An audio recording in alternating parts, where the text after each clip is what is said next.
يا مساء السعادة والهنا على أحلى وأغلى عيلة في الدنيا، عيلة رانيا ميكس. النهاردة بقى جايبين إيه؟ جايبين الفطير المشلتت. الفطير المشلتت لو انتوا فاكرين احنا عملنا قبل كده الفيديو بتاع الرقاق الناشف، ووقتها طلعنا من العجينة بتاعة الرقاق فطيرتين مشلتت. أنا عايزة أقول لكم من وقت ما اللي في البيت والناس حبايبنا داقوا الفطير ده قالوا لي هو ده وبس يا رانيا، وما تغيريش الطريقه دي تاني يا جماعه. يعني مش معقوله للدرجه دي. عايزه اقول لكم الكل انبهر بالفطير ده، ومن وقتها اعتمدت الطريقه دي، وكل يوم عايزين مني فطير. طبعا انتوا شايفين الفطير قدامكم عامل ازاي، هو بيتكلم عن نفسه. جوزي بقى كل شويه اعمل لنا فطير، وبينه وبينكم هو بصراحه ربنا لا يعلى عليه، الحق بتاع ربنا. انا طبعا بعمل الفطير من زمان وكنت بفرده بطريقتي اللي انا معتمداها، بس فعلا المره دي قسما بالله ما تفرقيه عن الفلاحي نهائي نهائي. دي حاجه. الحاجه التانية، انت اعملي زي كده، اعملي كميه مثلا 2 كيلو او 3 كيلو وحطيهم عندك في الفريزر. اي ضيف غفله يجيلك طلعي منه، شوفي اللي هياكل الفطير ده من ايديكي بالجمال ده هيقولك ايه عليه، وصفي لي بالله عليكي الطعم عامل ازاي. ويا رب الفيديو يعجبكم، ويلا بينا ندخل على المقادير بتاعتنا. انا معايا هنا 3 كيلو من الدقيق، و5 معلقه كبيره من السكر، ومعلقه كبيره ممسوحه من الملح. يبقى احنا هنحط، انت عندك قدامك الكيلو يا تحطي له من 2 ل3 من السكر ومعلقه صغيره من الملح.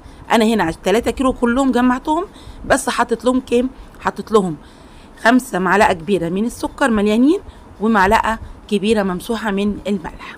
طيب الميه قد ايه؟ طبعا هو الكيلو، ممكن الكيلو يعني طبعا عشان ما اقدرش ان انا احدد لك قوي، لان الدقيق بيختلف عن ايه، عن بعضه. بس كل كيلو عندك هيحتاج معاكي من 2 مج من الميه، وهتحطيهم بالتدريج. يعني حط اول مج وبعد كده تاني مج، بس بالتدريج.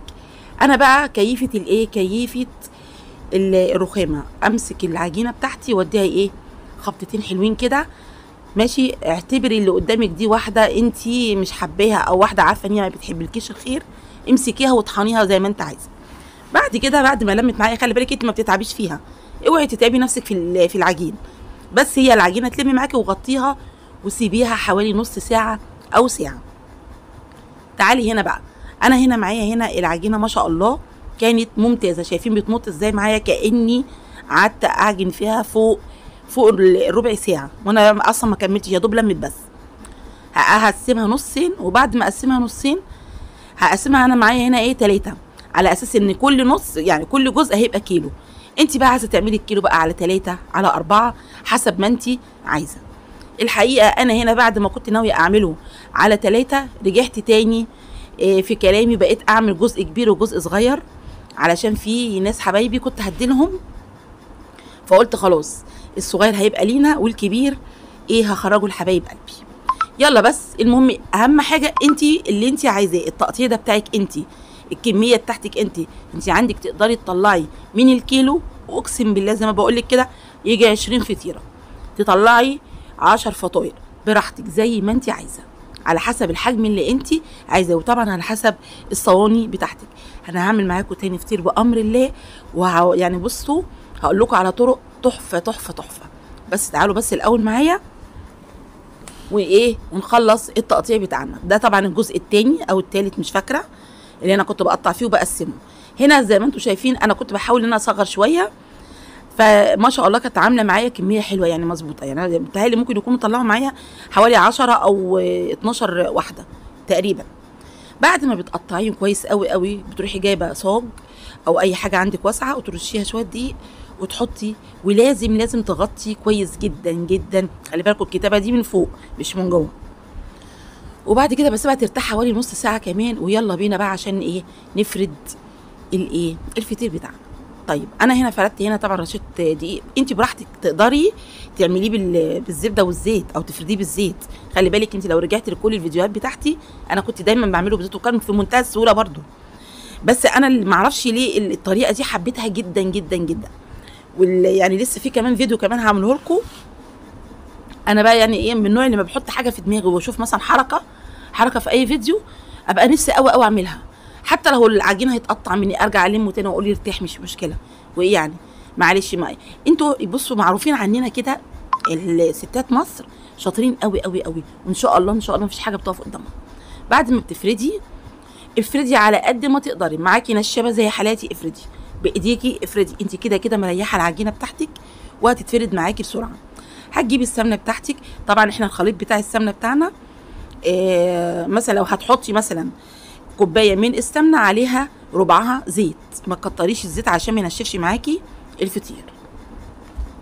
وبعد كده يا دوب بتدفيه بس، وايه وبعد ما بتفردي بتروحي حاطه السمنه بتاعتك وبتتني زي نظام الايه، زي ما بتكوني بتطبقي الهدوم كده، هنعمله زي الظرف. طبعا كلنا عارفين، احنا كلنا شاطرين وفاهمين. وهتروحي جايه زي ما انت شايفه كده معايا اهو. انا قلت لكم ان انا لسه هعمل معاكم تاني فيديوهات في طرق تانية، يعني طرق ازاي تقسمي الجزء اللي معايا ده. الجزء اللي انا بعمله دلوقتي ده، دلوقتي المفروض ان دي فطيره، بس ما شاء الله فطيره كبيره. انا اقدر اطلع من الفطيره دي في الوقت ده حاليا، في الوقت اللي قدامكم دلوقتي ده اقدر اطلع منه 5 فطاير. طب ازاي يا رانيا؟ ان شاء الله هنعملها مع بعض بامر الله.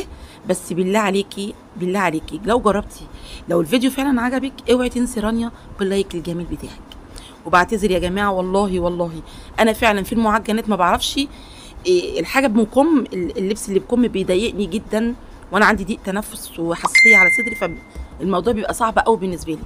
فما تزعلوش مني لو كانت ايديا باينه كده ولا كده، انا بحاول على قد ما بقدر ان انا يعني اقرب الكاميرا قوي عشان ايدي ما تبقاش باينه قوي. فبعتذر والله، بعتذر مره تانية، ان انا عارفه برضو ده حصل برضو في الفيديو الرقاق، بعتذر لكم كلكم. فمعلش انا بس عشان التعب بتاعي فمش قادره والله. طبعا انا بفرد هنا بالنشابه، انا عن نفسي بحب النشابه، وحتى لو النشابه مش موجوده انا بستعمل ايديا عادي ماشي. بعد ما تلاقي نفسك خلاص بقى جبتي جهدك في الفرد، بتروحي فرديها وجايبه السمنه بتاعتك ودهنه. طيب بعد ما بدهن بالسمنه، انا دلوقتي بكلمكم هي ايه وانا شغاله اهو، بس انا بقى انا عايزه ايه، عايزه يعني اوضح لك اكتر واكتر. المرحله اللي انت بتحطي فيها السمنه دي مش خلاص انت حطيتي السمنه تبتدي تطبقي، لا. بعد ما بتحطي السمنه بتبتدي انت برضو تشدي بايديكي اهو، هتبتدي تشدي بايدك العجينه، هتلاقيها بتروح وتيجي معاكي بمنتهى السهوله لانك انت برضو فردتيها كتير ماشي اهو. انا دلوقتي بشدها بقى، بخليها تطلع من بره الترابيزه تماما. انا عايزه اقول لكم الترابيزه عندي ما كانتش واخده، برغم ان الترابيزه كبيره مش صغيره. فده ده بيبقى على ايه، على اساس الحجم اللي انت شغاله فيه. بس بجد لو الاحجام اللي انا عاملاها دي على ترابيزه اكبر هيبقى افضل ماشي. فانت اعملي حساب دي برضه عشان ما تضايقكيش وقت الفرد. وبتبتدي تطبقي زي ما بطبق كده زي المنديل بالظبط. وبعد كده بقى ايه، بعملها زي السره كده، اكورها واركن في صينيه تكون مدهونه زيت، وتدهني وشها. اول ما تحطي الكوره بتاعتك تروحي دهنه وشها، علشان عبال ما تخلصي غيرها ما تكونش هي نشفت منك، وفي نفس الوقت تكون ارتاحت وخدت ريحتها قوي، عشان لما نيجي نفردها في الصينيه بتاعتنا ونسوي. طيب هنسوي ازاي يا رانيا؟ هقول لك هنسوي ازاي. انت بتولعي الفرن، لو عندك الشوايه بتولع هتهدي الشوايه، اوعي تخلي الشوايه حاميه، لان هتلاقي فوق احمر وتحت احمر وفي النص مش مستوي. انت هتسخني الاول الفرن كويس جدا، وبعد ما تسخنيه قبل ما تحطي الفطيره تكوني هديتي خالص، هخليها وسط، مش هنقول هنهدي على الاخر علشان الفطير ما ينشفش، هتخلي النار وسط برضو فوق وتحت. الحاجه اللي عندك هتلاقيها اعلى من الثانيه، طبعا احنا طبيعي كلنا عارفين ان الشوايه بتبقى اعلى من الفرن، فاحنا هنهدي الشوايه شويه، هنخليها وسط او اقل من الوسط كمان، علشان على بال ما هي تاخد وش تكون هو بدا ايه استوى فعلا، يبقى كله ماشي مع بعضه، وهيطلع لك النتيجه الخرافه خرافه. خلي بالك انا عندي بيحبوا الفطير بقى محمر كده، ما بيحبوش يبقى ايه اللون اللي هو المحمر البسيط ده، لا هم بيحبوه كده بالطريقه دي. لو لقوني مطلعه الصينيه لا يا ماما لازم تزودي تاني، قسما بالله. يعني عايزه اقول لكم ده كان وش الخير فعلا عليا. كل اللي ضاق من ايدي الفطير قال لي يا رانيا احنا عايزين تاني، وجالي اوردرات عليني. ادعوا لي بس، الحمد لله رب العالمين، ربنا يجعلها يا رب فتحه خير عليا وعلى ولادي ماشي. بس بجد بجد ما تنسينيش باللايك لو الفيديو عجبك، وبعتذر لكم مره تانية حقكم عليا علشان لو ايدي بانت او كده، والله غصب عني، انا فعلا ما بستحملش والله، ده حقيقي. والف الف هنا يا رب ليه اللي هيجرب واللي هيدوق. شايفين دي انتوا شايفاها تقولي دي ايه يا رانيا؟ هي عايزه اقول لك يعني كانت بتتخطف، كانوا بيشدوها من بعض. بعد يا دوب ما طفيت بس الكاميرا كانوا بيشدوها قصاد بعض من كتر جمالها. بصوا من كتر جمالها كله كان عايز يشد الفطيره من ايدي، وما كنتش عارفه افتحها اصلا لانها كانت مولعه نور. عارفه يعني ايه تكوني مطلعه الفطير سخن مولع وبالمنظر ده قدامك وبالطراوه وبالطريان ده كله؟ اما لما يقعد شويه بقى تحفه تحفه. والف الف هنا يا حبايب رانيا، ويا رب الفيديو يكون خفيف عليكم، وانا برضو خفيف عليكم.